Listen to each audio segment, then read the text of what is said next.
tahapan-tahapan yang sudah berjalan atau bahkan yang sudah selesai sampai ke tahapan yang akan kita jemput nantinya di tahun 2029. Tapi tiba-tiba keluar PKPU 1 tahun 2025.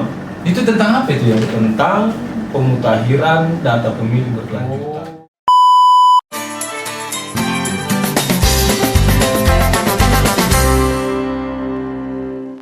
Selamat datang sahabat di kantor Bawaslu Kabupaten Luwu Timur.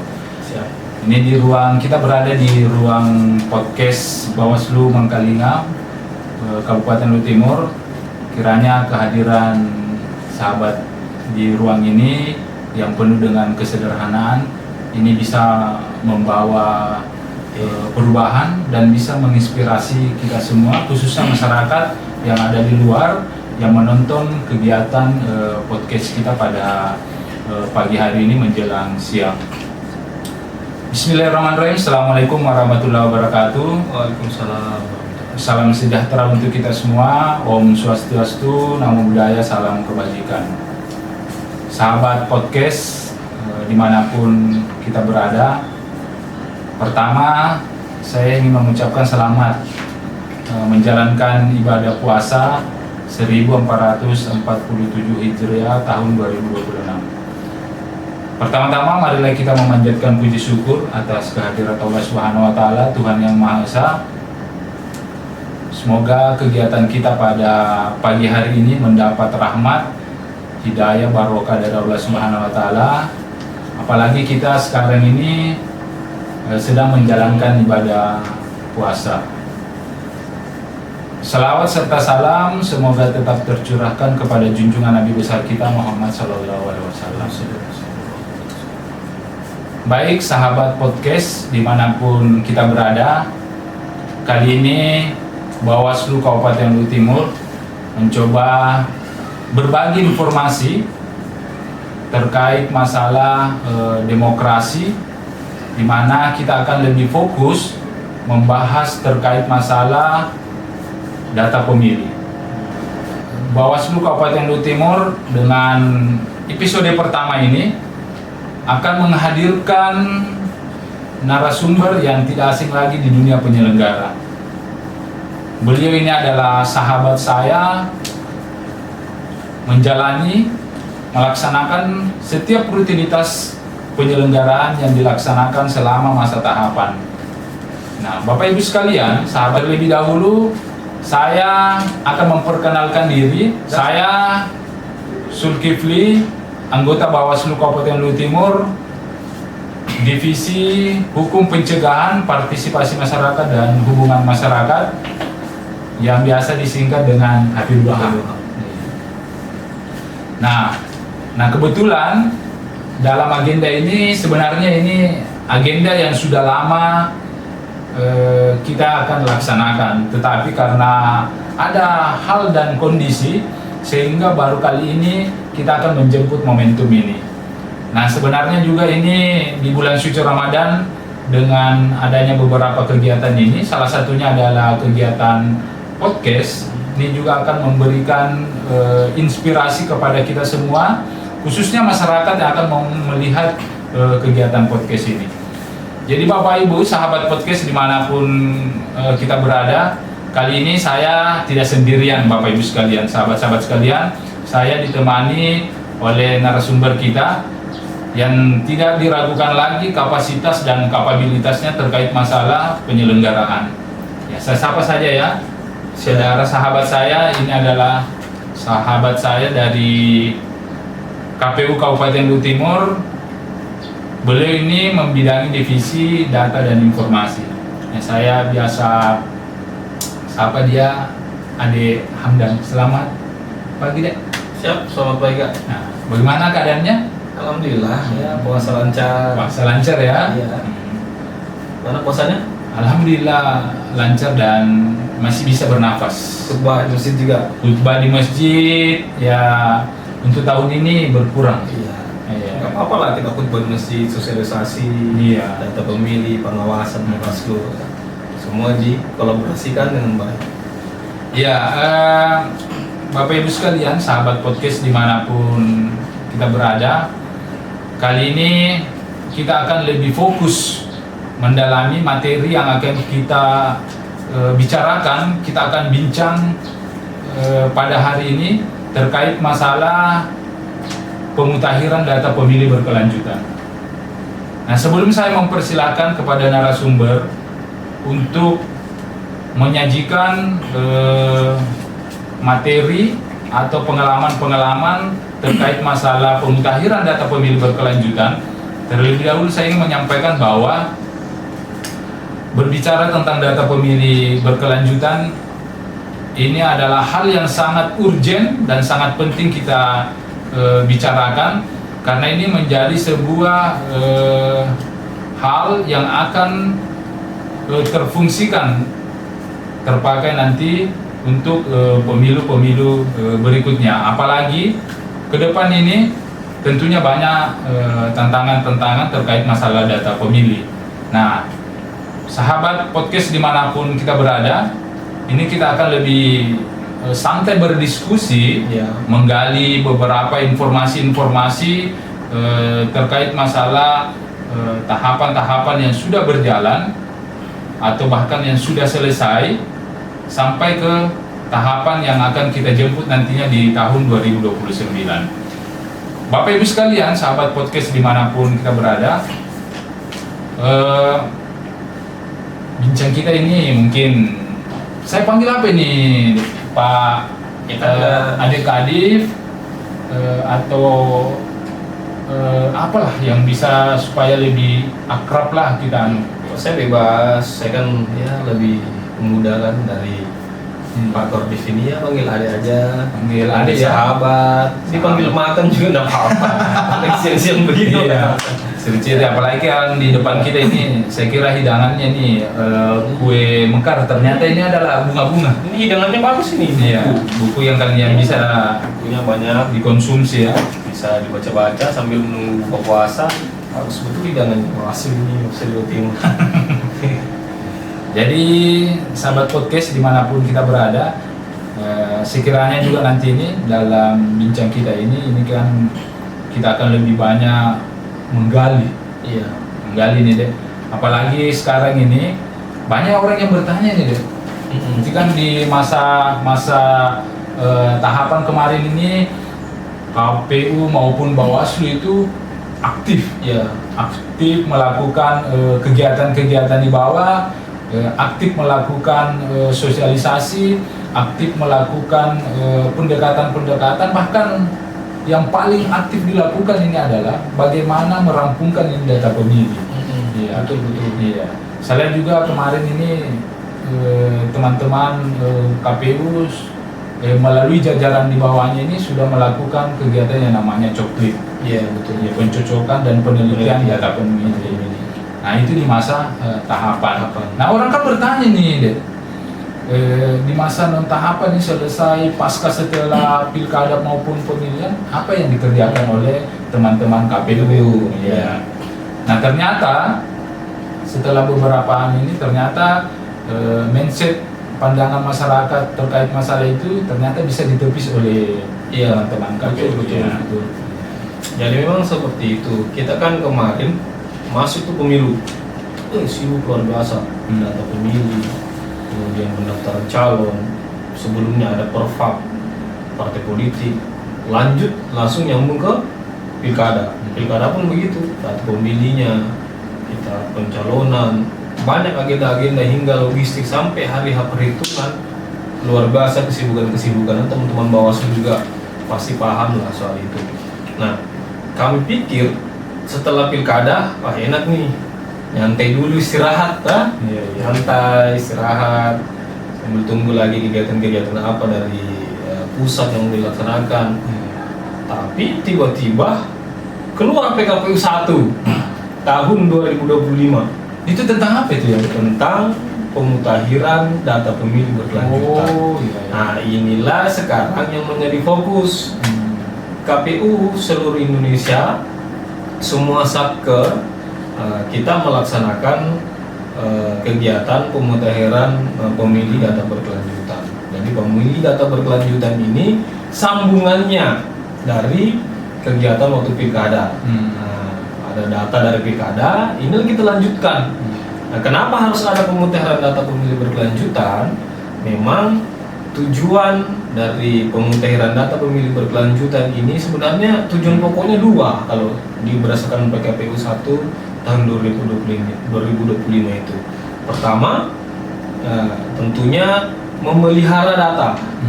Kemudian yang kedua, tentunya memperbaharui data. Data apa yang dipelihara, data apa yang diperbaharui, itu adalah data pilkada terakhir kemarin tahun 2024. Jadi memang ini dipersiapkan untuk pemilu berikutnya tahun 2029. Jadi memang tidak ujuk-ujuk 2009 tiba-tiba data langsung jadi, itu tidak. Nah, makanya ada beberapa rentetan kegiatan supaya data ini terpelihara, data ini kita perbarui. Nanti di 2029 datanya sudah siap dipakai, kemurniannya, pemutahirannya semua bisa dipertanggungjawabkan ketika pemilu 2009 sudah berjalan. Nah, itulah semua yang harus kita lakukan sekarang. Gitu. Iya, ini kan tadi Pak Ade sudah menyampaikan ya, bahwa ternyata setelah pasca pilkada pemilu ini, ternyata ini teman-teman KPU ini tidak berhenti bergerak ya. Wah, tidak berhenti bergerak ya. Masih sibuk ya. Ternyata selama ini masyarakat ini mungkin ya banyak masyarakat perlu ya. Banyak masyarakat bilang, wah nggak ada kerjaan KPU selesai pilkada. Wah, tidak betul itu. Iya. Justru ini kita sibuk sekali sekarang pemutahiran data berkelanjutan. Belum sosialisasi, belum ini tahapan PAW, ketika ada PAW itu semua kita lakukan sekarang sesuai dengan aturan-aturan yang ada. Iya begitu ya. Iya. Jadi tadi kan ini kita kan lebih fokus ke data pemilihnya ya. Nah tadi ini Ade sudah membincang secara secara sederhana bahwa ternyata dasar teman-teman melakukan pemutahiran ini adalah PKPU 1 tahun 2025. Iya. Nah ini kan tadi nih, ini kan ketika teman-teman KPU melakukan di bawah ini kan tidak lagi teman-teman melibatkan jajarannya ya. Ya, gitu ya. Pantarli ya, apakah di bawah PPK, PPS ya? PPK, PPS, kemudian kita seleksi Pantarli untuk melakukan pemutahiran data. Ya. Nah, kendala apa yang biasa teman-teman KPU ini rasakan? Apalagi kan teman-teman KPU ini kan tidak dibantu lagi dengan jajaran paling bawahnya ya, yang ada dibilang Pantarli tadi, PPK dengan PPS. Ya. Nah, apa yang menjadi kendala ini teman-teman KPU ketika melakukan pemutahiran data pemilih berkelanjutan? Ya, memang kita bedanya kemarin ketika ada tahapan pilkada maupun pemilu, kita ini kerja di KPU itu ya mau dibilang gampang juga, mau dibilang susah juga susah. Jadi gampang-gampang susah. Kita dibantu sama lembaga ad hoc yang ada di bawah, ada PPK, ada PPS, dan ada Pantarli. Ya. Nah, mereka ketiga lembaga inilah kemarin yang membantu KPU melakukan pemutahiran data pemilih. Nah, ketika pemutahiran data pemilih berkelanjutan, sekarang memang kita sudah tidak ada lagi badan ad hoc kita. Nanti badan ad hoc itu akan diseleksi ketika nanti ada tahapan pemilu lagi. Nah, ini juga menjadi kendala sebenarnya untuk kita. Kita di kabupaten kota diwajibkan untuk melakukan namanya coklit itu. Coklit mendatangi rumah-rumah masyarakat, kemudian mendata data pemilih. Tidak lagi kita dibantu sama Pantarli, tetapi ada keringanannya. Keringanannya kita sekarang itu hanya melakukan coklit terbatas. Atau sekarang istilahnya coktas. Nah, coktas ini terbagi beberapa kategori yang harus kita datangi. Jadi kan data turun dari Mendagri melalui Dirjen Kependudukan dan Catatan Sipil, kemudian diturunkan ke KPU RI. KPU RI menyerahkan data itu ke KPU provinsi, kemudian turun ke bawah ke KPU kabupaten kota. Setelah KPU kabupaten kota menerima data, muncul kategori-kategori data di dalamnya. Ada data tidak memenuhi syarat, itu data TMS. Ada data usia 100 tahun dan 17 tahun yang belum menikah. Kemudian ada data TNI Polri itu keluar juga. Kemudian di dalamnya juga ada data pemilih baru, ada data pindah masuk dan ada data pindah keluar. Nah, data-data yang keluar, yang masuk itulah yang akan kita coktas ke lapangan. Nah, apa yang dicoktas? Yang dicoktas itu sesuai dengan petunjuk teknis dari KPU RI kemarin turun, kita harus mencoktas data pemilih yang 100 tahun ke atas. Oh, itu dari Iya. Mendagri ya? Ada turun, kemudian disalurkan ke KPU, jadi istilahnya DP4. Nah, kemudian kita Apa itu DP4? kita salurkan. Nah, ini adalah data potensial pemilih. Oh, benar. Nah, data potensial pemilih inilah nanti yang akan kita pelajari, kemudian kita susun secara baik sehingga nanti 2029 itu sudah siap pakai. Nah, sebelum siap pakai, tadi alurnya seperti itu. Jadi contoh, dalam aturan TNI Polri itu memang tidak bisa memilih, tidak ada Kenapa pilihnya. bisa ya? Nah, ketika data turun dari KPU RI, itu ada data TNI Polri yang masyarakat Luwu Timur yang lolos menjadi anggota polisi atau anggota TNI. Nah, ketika mereka lolos, secara otomatis itu pasti dia harus dicoret dari data pemilih karena sudah tidak memenuhi syarat lagi menjadi pemilih. Nah, kita bagaimana caranya memastikan bahwa masyarakat ini memang terpilih menjadi anggota polisi? Kita mendatangi Polres. Kita datang Polres, kita ketemui di bagian SDM, kemudian dicek datanya, betulkah masyarakat ini sudah lolos menjadi anggota polisi? Kalau betul, buktinya apa? Kita sandingkan data dengan polisi secara de jure. Mereka punya data lolos anggota Polri. Setelah kita cocokkan ternyata sama datanya, barulah kita TMS-kan atau kita coret. Bukti anunya itu. Bukti pendukungnya berupa KTA. Oh, KTA ya. Kartu anggota dia sebagai polisi dan ada juga SK-nya mereka sebagai polisi. Itu kita sandingkan, oh betul bahwa masyarakat ini sudah menjadi polisi dan harus kita coret. Betul masyarakat ini sudah menjadi anggota TNI, harus kita coret. Begitupun sebaliknya, kalau ada anggota polisi yang sudah pensiun, ada anggota TNI sudah pensiun, dia masuk menjadi pemilih baru. Oh, Bagaimana caranya kita lagi cek? Kita cek lagi ke polisi, ke Polres, kemudian kita minta SK pensiunnya. Nah, kalau ada kartu anggota veterannya, kan menjadi veteran dari keseluruhan. Kemudian kita kasih masuk dia menjadi pemilih baru, jadi dia sudah bisa memilih. Nah, ada lagi nih yang lucu kalau kita lakukan pemutahiran data pemilih berkelanjutan. Jadi kan kita kemarin tuh coktas di desa-desa di pelosok-pelosok. Nah, data dari Mendagri turun, orang tersebut dinyatakan meninggal dunia, ya kan? Orang tersebut. ini data dari Mendagri ya. Turun ke KPU RI. kemudian masuk ke kabupaten kota, orang itu sudah meninggal dunia. Nah, ini harus kita cek apakah orang ini meninggal dunia betul. Nah, kan kalau orang meninggal dunia, buktinya hanya satu, akte kematian. Makanya kita datangi rumahnya. Kalau ada akte kematiannya, berarti dia betul meninggal. Kita coret dia sebagai data pemilih. Ataukah warga, ada RT RW, ada desa yang memberikan keterangan bahwa dia meninggal, kami juga coret menjadi data pemilih. Nah, tapi memang terkadang ada kita dapati orangnya sudah meninggal, tetapi fakta lapangannya masih hidup. Masih hidup ya. Begitupun kebalikannya, di data tersebut masih hidup, tetapi kita cek ternyata sudah meninggal. Jadi kendala itu ya. Inilah tugas-tugas kita di KPU, memurnikan ini data. Memurnikan ini data, kita turun, kita lakukan pencocokan dan penelitian di lokasi. Ketika semua bukti-bukti pendukung sudah ada, maka kita benarkan itu data. Kita temeskan orang yang meninggal, kemudian kita kasih masukan orang menjadi pemilih ketika dia sudah memenuhi syarat menjadi pemilih, sehingga memang inilah jalan-jalannya atau gerakan-gerakan KPU yang dilakukan nanti ketika tahun 2029 kita tidak lagi kelabakan soal data pemilih. Datanya sudah siap, tidak repot-repot dan harus dipersiapkan sejak dini. Makanya tadi saya bilang di awal, memelihara dan memperbarui data pemilih pilkada terakhir tahun 2024 kemarin. Begitu kemarin proses-prosesnya. Pokoknya seru ya, seru. Nah, iya.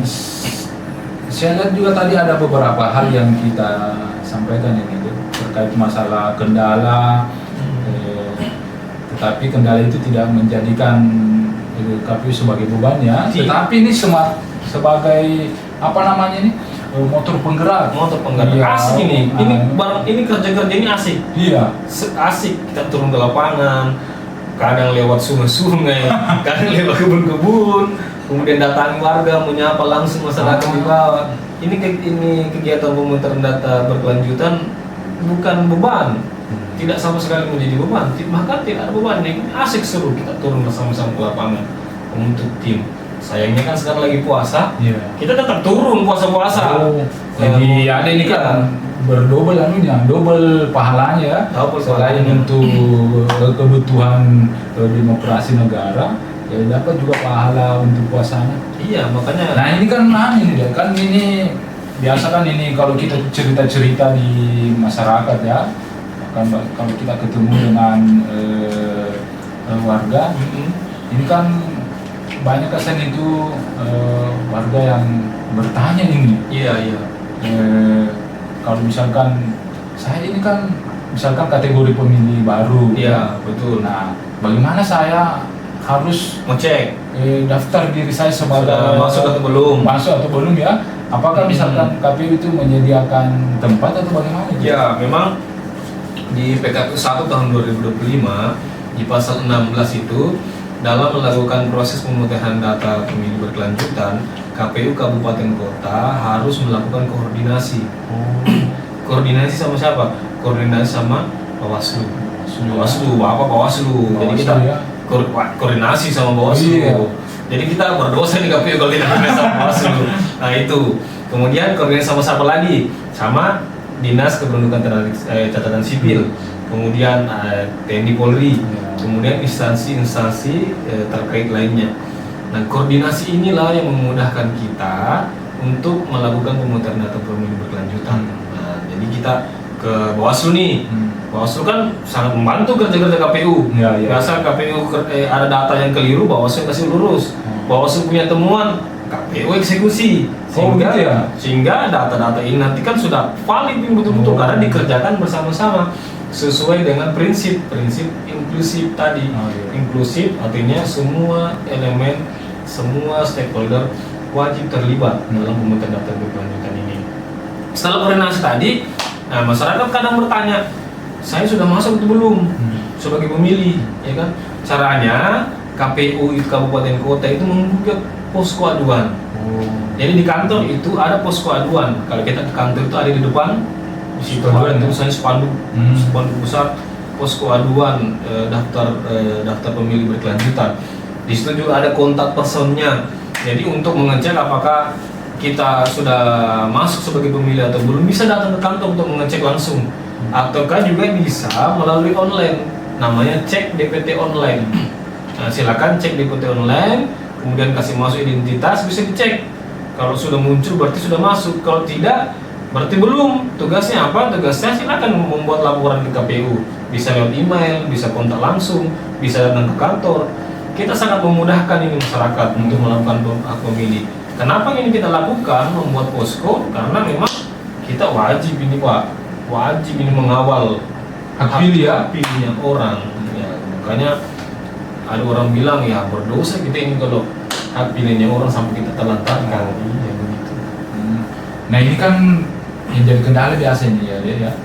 Ini kan KPU ini sudah menyediakan posko di kantor ya, bahkan ada melalui jaringan internet ya, cek DPT online ya. Nah yang kendala kan biasanya kan masyarakat ini ya, itu tidak semua melek internet. Bahkan kasihan itu kalau orang-orang yang kayak di pelosok itu, mana mungkin mau ke KPU dengan jarak sekian untuk memastikan bahwa saya ini sudah terdaftar atau masuk dalam daftar pemilih atau belum. Jadi memang itu tidak mesti masyarakat langsung yang melaporkan dirinya. Bisa diwakilkan Bisa diwakilkan ke orang lain, laporkan duluan kalau memang dia tidak punya koneksi jaringan. Nah, kita ini kemarin alhamdulillah pemerintah Kabupaten Luwu Timur sangat mensupport kegiatan kita di KPU dalam pemutaran data berkelanjutan. Kami minta bantuan Pemda mengeluarkan surat edaran yang isinya kurang lebih meminta kepada seluruh kepala desa, lurah yang ada di Kabupaten Luwu Timur untuk membantu KPU dalam proses pemutaran data berkelanjutan. Jadi lewat desa juga bisa orang melapor. Nanti desa yang bisa melaporkan ke kami. Kita sudah ada itu surat edarannya dari pemerintah daerah turun untuk siapkan desa-desa untuk membantu. Bahkan kita pasang juga itu banner-banner di kantor-kantor desa. Kita pasang banner cara melakukan pengaduan daftar pemilih. Kalau ada, bukan cuma di Rita, kalau kita masyarakat di bawah ada temuan orang meninggal, dia juga bisa laporkan orang si Fulan telah meninggal dunia, lampirkan dokumennya berupa akta kematian, kemudian kirim ke KPU, itu kami terima. Nah, kemudian si Fulan tadi kita coret dari data pemilih. Jadilah inilah memang kerjasama atau saling koordinasi yang baik harus dilakukan dalam pemutaran data pemilih berkelanjutan ini. Nah, apalagi kan pemutaran data pemilih berkelanjutan ini namanya berkelanjutan, kita lanjut terus sampai tahun 2029 nanti ditetapkan sebagai daftar pemilih tetap. Nah, itulah yang kita gunakan di tahun 2029. Tentunya Bawaslu sama KPU ini sama terus. Iya. Iya, menarik tadi tuh. Ya, ada pemilih yang ingin mengetahui dirinya bahwa apakah dia sudah masuk menjadi dalam daftar pemilih. Ternyata KPU ini dalam memfasilitasi, bahkan ini melibatkan beberapa instansi, dalam hal ini pemerintah desa di bawah. Iya, betul. Untuk membantu kerja-kerja KPU. Betul. Nah, biasa kan ini yang menjadi kendala kan biasa ini di bawah ini ada masyarakat yang terkendala di persoalan, kita kasih contoh lah, misalkan ada keluarganya yang meninggal. Iya. Ketika misalkan teman-teman KPU turun di bawah memfaktualkan, ternyata yang bersangkutan ini betul dia meninggal. Ya. Nah, tapi kan biasa itu kesan keluarga itu malas mau urus akte kematiannya, ya, untuk memastikan bahwa betul-betul kesan ini yang bersangkutan ini sudah meninggal dunia. Nah, ini kan biasa ini apa yang bisa yang bisa dilakukan oleh teman-teman KPU sehingga si A ini yang sudah meninggal secara de jure betul-betul dia meninggal, tetapi harus dibuktikan juga secara de facto, secara dokumen kependudukannya. Nah, memang ini Pak, kita kemarin ini salah satu kendala kita di KPU dalam proses pemutaran data berkelanjutan, banyak masyarakat atau ada masyarakat yang meninggal dunia tapi tidak mengurus akte kematian. Sementara dalam aturan untuk mentemeskan seseorang yang meninggal dunia itu harus berdasarkan de jure, baik dokumen. Jadi dia harus punya akte kematian baru kita kasih meninggal kita coret. Walaupun yang bersangkutan ini tahu bilang ada makamnya, pernah ikut tasya, bahkan kita sudah mengantar di pemakaman, tetapi kalau tidak ada dokumen secara de jure yang dikeluarkan, itu tidak tidak berhak KPU untuk mencoret. Tidak ada dasar secara de jure untuk mencoret masyarakat tersebut bahwa sudah meninggal dunia.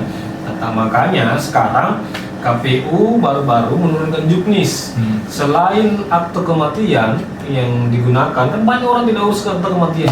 Betul. Nah, selain akte kematian, sekarang juga bisa digunakan ketika ada surat pernyataan dari keluarga. Nah, bisa ya, surat pernyataan dari keluarga, RT RW setempat dan pemerintah desa.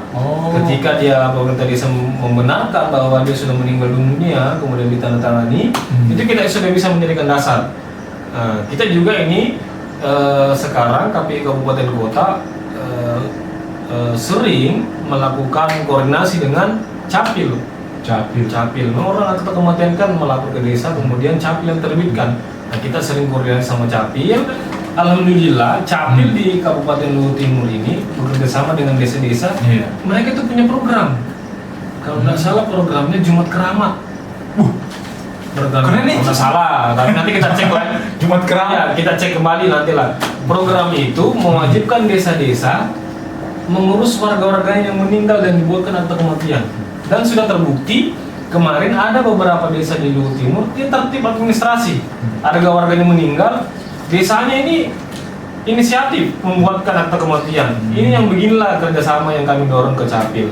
Jadi ke depan tidak ada lagi kendala-kendala yang berarti, kerja kita ringan, sama-sama, kerjasama bagus, dan hasilnya data 2029 nanti insya Allah bagus. Kita kemarin 2024 bagus kan? Bagus tidak? Bagus ya. Karena kan Bawaslu ini yang selalu bikin. Oh, jadi ini data nanti ya? Ada ini data hasil Coktas ya tadi yang disampaikan cuplik terbatas. Ternyata data nanti ini yang dipakai untuk Ini nanti dipakai 2009 untuk pemilihan presiden ya. untuk pemilihan DPR RI dan pemilihan DPD. Oh, itu nanti kita pakai. Nah, selain lintas koordinasi, bahkan teman-teman KPU ini sudah melakukan kegiatan Coktas di lapangan dengan memastikan bahwa data yang dibawa ini ke lapangan ini betul-betul valid dan akurat dengan adanya pembuktian dokumen-dokumen yang ada di bawah. Kita di KPU bisa lah mempertanggungjawabkan data-data itu semua lengkap, apalagi kita dibantu juga sama operator-operator yang mahir di dalamnya. Data yang masuk kita bisa pertanggungjawabkan nanti untuk bisa digunakan sebagai pemilih. Selanjutnya nih, ini kan biasanya kalau kita bawa data turun dikit di lapangan ceritanya lewat sawah-sawah, kebun, sungai, kita datangi si bersangkutan. Pas kita datangi di bawah dengan data yang kita pegang ini dengan melalui koordinasi terlebih dahulu ternyata si A ini datanya ada, ternyata orangnya tidak ada. Iya. Nah, apa yang mesti dilakukan oleh KPU kembali supaya data ini bisa terpastikan dia juga tidak hilang dan dia juga bisa tervalidasi dengan baik di sistem. Jadi memang kita biasa temui di lapangan itu ketika kita melakukan Coktas, kita ada data. Ketika kita kunjungi ke rumahnya, orang tersebut ternyata tidak ditemukan. Ya. Nah, itu memang ada di hal-hal yang begitu di lapangan. Nah, bagaimana cara KPU mengambil tindakan? Pertama, kita memang harus berkoordinasi dengan pemerintah desa, melibatkan dusun, RT RW. Kan sekarang nggak mungkin dusun RT nggak kenal warganya. Nah, mereka ini paham betul bagaimana masyarakat-masyarakatnya dibawa, bahkan dari nama, dari tempat tinggalnya. Nah, yang menjadi kendala sekarang ketika kita datang ke rumah kemudian tidak ada orangnya, kebanyakan orangnya tersebut sudah pindah, fisiknya sudah pindah. Kemarin kan kita terjun ini di Wasponda, kita datang ke rumahnya, ternyata orangnya tidak ada, dicek ternyata sudah pindah ke Morowali, dan dokumennya masih ada. Dokumennya dia tidak pindah KTP ke Morowali. Nah, inilah dokumen hal-hal yang seperti ini tetap kita pertahankan. Dengan cara apa? Banyak caranya sekarang. Ambil nomor HP-nya, kemudian kita video call. Bisa kita video, kita pastikan, kita video call, ternyata betul dia belum pindah KTP. Nah, kenapa kita harus pertahankan? Tidak ditahu di kemudian hari dia kembali ke Luhut Timur. Kalau kembali ke Luhut Timur kan semua sudah ada, kecuali dia secara administrasi kependudukan sudah pindah ke Morowali, urus KTP Morowali, pasti di Luhut Timur juga sebagai data pemilih dia nanti terdaftar di Morowali.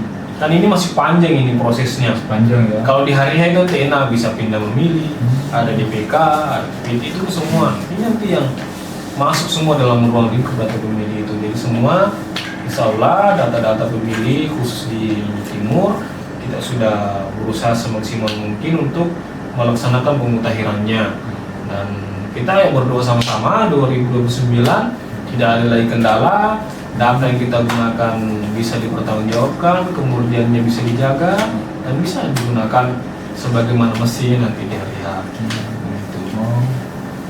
Ya, menarik betul apa yang disampaikan oleh adik saya ini. Sahabat podcast dimanapun kita berada, kalau berbicara tentang pemutakhiran data, makanya saya tidak ragukan kapasitas dengan kapabilitasnya di adik saya. Kan lebih jago Bawaslu, biasa Bawaslu mengawasi dulu. Bawaslu itu hanya datang mengawasi, memastikan semua proses itu sesuai dengan peraturan perundang-undangan. Kalau ada hal yang agak keliru sedikit kan dicegah lah. Kalau nggak ada Bawaslu, data kita juga tidak bagus. Bawaslu kasih masukan, Bawaslu kasih surat imbauan, kasih masuk surat cinta lagi ke KPU. Nah, kita langsung itu bekerja ekstra. Makanya kita kalau ada kegiatan telepon Bawaslu nih, harus ada Bawaslu ikut nih sebagian diawasi. Kalau nggak ada Bawaslu ya nggak enak juga. Bagaikan sayur tanpa garam. Ya kita sama-sama lah ya. Semuanya insya Allah aman-aman. Iya, sahabat Bawaslu dimanapun kita berada, sebenarnya pembicaraan kita ini sebenarnya mau panjang ini deh. Iya nanti kita mau panjang sebenarnya lagi bisa. Iya, karena ini kan baru sesi perdana ya, episode pertama. Mungkin setiap pekannya nanti itu kita akan lebih banyak lagi berdiskusi terkait masalah pemutakhiran data pemilih berkelanjutan. Apalagi tadi disampaikan bahwa ternyata pemutakhiran data pemilih berkelanjutan ini kegiatan hal yang sangat penting yang dilakukan teman-teman KPU untuk memastikan bahwa semua masyarakat itu bisa terfasilitasi dengan baik secara inklusif, ya, tidak ada hal-hal yang dibedakan. Sahabat Bawaslu dimanapun kita berada, tadi di awal sudah saya sampaikan bahwa tidak terasa iya, memang kalau berbicara tentang data pemilih kan data habisnya ini. Apalagi kalau ada kopi-kopi. Iya, sayangnya tidak ada kopi yang difasilitasi ya. Kita akan puasi. Mungkin ke depan ini kita akan difasilitasi kopi di luar daripada bulan suci Ramadan. Siap-siap. Ya, sebelum kita mengakhiri kegiatan perdana podcast kita pada siang hari ini, saya ingin meminta kepada sahabat saya, adik saya ini untuk memberikan himbauan lah kepada masyarakat. Mungkin masih ada masyarakat yang belum tahu ataukah masih ada kendala-kendala yang dialami oleh masyarakat sehingga data kependudukannya, data pemilihnya, data dirinya itu belum masuk sebagai daftar pemilih, sehingga nantinya dia bisa tercover di data pemilih dan bisa menggunakan hak pilihnya nanti di 2029. Iya, memang kami mengimbau kepada masyarakat Kabupaten Luwu Timur, KPU, Kabupaten Kota ini yang dikawal langsung oleh Bawaslu, diawasi langsung oleh Bawaslu. Sekarang lagi tahapan pemutakhiran data pemilih berkelanjutan. Untuk masyarakat Kabupaten Luwu Timur yang ingin menerima info lebih lanjut, itu bisa langsung datang ke kantor kami atau bisa langsung juga hubungi email, hubungi website yang ada di KPU Kabupaten Luwu Timur. Itu gunanya kita bisa mengecek langsung apakah kita sudah terdaftar sebagai pemilih atau belum. Juga kalau kita bisa menemui atau mendapati orang meninggal dunia, orang pindah keluar, kalau kita ingin melapor, kita langsung juga bisa melapor ke kantor KPU Kabupaten Luwu Timur.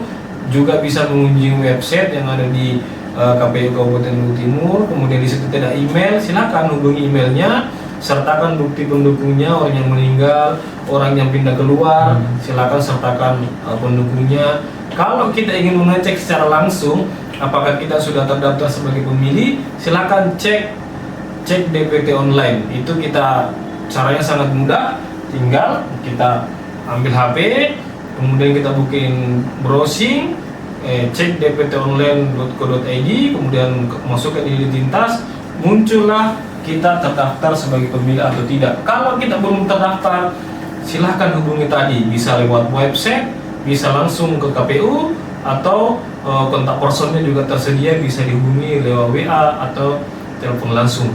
Saya meminta kepada masyarakat Luwu Timur, pastikan Anda terdaftar sebagai pemilih. Ya, terima kasih deh.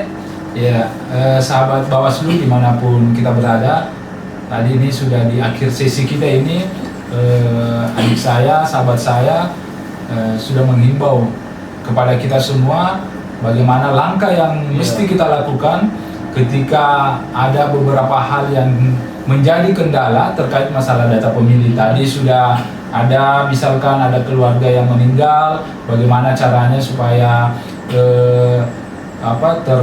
terfasilitasi dengan baik ketika misalkan ada keluarga yang berubah status yang dari TNI, Polri, ya betul, ya, dan masyarakat sipil menjadi TNI maupun juga sebaliknya dari TNI Polri menjadi masyarakat sipil.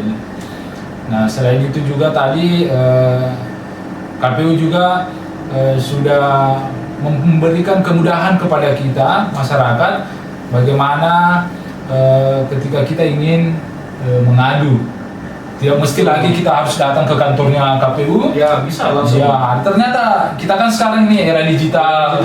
Nah, bisa dipastikan melalui internet. Kalau misalkan tidak sempat, kita bisa melalui melalui pemerintah desa, meminta bantuan. Ada RT, ada RW, ada Pak Dusun, untuk memberikan informasi kepada dia, sehingga data ini terpastikan dan tervalidasi dengan baik dan benar.